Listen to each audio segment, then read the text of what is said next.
എല്ലാം നെഗറ്റീവായിട്ട് എടുക്കണ്ട. എല്ലാരും പറയുന്നതിൽ പോസിറ്റീവ് ഉണ്ടെങ്കിൽ പോസിറ്റീവായിട്ട് എടുക്കണം.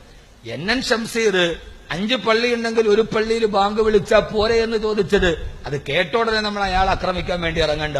അയാൾ പറഞ്ഞതിൽ എന്തെങ്കിലും കാര്യമുണ്ടെങ്കിൽ, ഒരിടത്ത് 5 പള്ളിയുണ്ട്, ആ 5 പള്ളിയിൽ ഒരു പള്ളി ലൗഡ് സ്പീക്കറിൽ ബാങ്ക് വിളിച്ചാൽ മുഴുവൻ ആളുകളും കേൾക്കുമെങ്കിൽ അത് മതി, ബാക്കിയുള്ള പള്ളി ലൗഡ് സ്പീക്കർ വേണ്ട. അതിപ്പോ അല്ലേ, അത് പോസിറ്റീവായിട്ട് എടുക്കാൻ. നമ്മൾ കേട്ട ഉടനെ പിന്നെ അവന്റെ വാപ്പാക്ക് 5 മക്കളുണ്ട്, ഒരാളെ കല്യാണം കഴിക്കുള്ളൂ. ഫേസ്ബുക്കിൽ ഉടനെ ഒരാൾ കമന്റ് ഇട്ടത് അവന് വാപ്പാക്ക് 5 മക്കളുണ്ട്, ഒരാൾ കല്യാണം കഴിച്ചാൽ മതി. അങ്ങനെയൊക്കെയാണോ നമ്മൾ പ്രതികരിക്കുക? അതൊക്കെ നമ്മുടെ മാന്യതയല്ല. രാഷ്ട്രീയപരമായി വൈരുദ്ധ്യങ്ങളും ആശയവ്യത്യാസങ്ങൾ ഉണ്ടാവാം, പക്ഷേ എതിർപക്ഷത്ത് നിൽക്കുന്നവനെ മുഴുവനും അങ്ങനെ. ബാലകൃഷ്ണപിള്ളയോട് വർത്താനം പറഞ്ഞ അതവന്റെ വേറെ പറച്ചിലാണ്.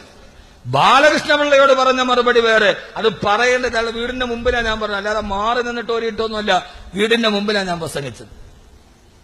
അത് വേറെ ചൊറിച്ചിലാണ്. ഇതങ്ങനെയല്ല. 5 പള്ളി ഒരിടത്തുണ്ട്, ഒരു പള്ളിയിൽ നിന്ന് ലൗഡ് സ്പീക്കറിൽ ബാങ്ക് വിളിച്ചാൽ പ്രദേശത്ത് കേൾക്കുമെങ്കിൽ ഒരേ സമയത്ത് 5 പള്ളിയിൽ നിന്ന് വിളിക്കണമെന്നുണ്ടോ? ബാക്കി 4 പള്ളികളിൽ മുഅദ്ദിൻ സാഹിബ് പള്ളിയുടെ ഉള്ളിൽ വിളിച്ചാൽ മതി. അതെന്തിനാണ് നമ്മളൊരു നെഗറ്റീവായിട്ട് എടുക്കുന്നത്? അനാവശ്യമായ ചർച്ചകൾ, അനാവശ്യമായ കമന്റുകൾ, അതൊന്നും പാടില്ല. ആര് പറഞ്ഞാലും അതിന്റെ നന്മകളെ സ്വീകരിക്കാൻ നമുക്ക് ബോധ്യം ഉണ്ടാവണം. ഇത് LDF-ലേക്കുള്ള വാക്കവിയുടെ ഒരു ചായ്വായിട്ട് നിങ്ങൾ വിലയിരുത്തണ്ട. ഇപ്പൊ അങ്ങനെയൊക്കെ കമന്റ് വരും. ഇതിപ്പോ നാളെ ഫേസ്ബുക്കിൽ വന്ന അടുത്ത കമന്റ് എന്താ അറിയോ? ഭരണം മാറി, വാക്കവി മാറി. എന്താ കഥ? ഒന്നും പറയാൻ നിവർത്തിയില്ല. ഇത് പോലീസ് സ്റ്റേഷനിൽ പോയാലും ഒന്നും പറയാൻ നിവർത്തിയില്ല. ചാടിക്കേറിയ പോലീസുകാരൻ ചോദിക്കും എന്തോടെ ഇവിടെ അഭ്യാസം കാണിക്കുകയാണോ?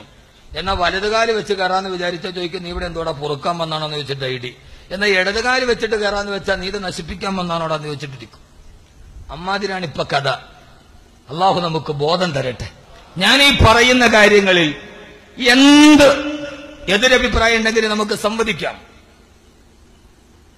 ഗൾഫിൽ വലിയ സാമ്പത്തിക പ്രതിസന്ധി, നാട്ടിൽ റിയൽ എസ്റ്റേറ്റ് തകർന്നു, സാമ്പത്തിക മാന്യത കേരളത്തെ മുഴുവനും പിടിച്ചെടുക്കുകയാ. എന്താ ഈ പരീക്ഷണം? അല്ലാഹു പറയാ, കടബാധ്യത കൊണ്ടും കച്ചവടത്തിന്റെ തകർച്ച കൊണ്ടും നിങ്ങളെ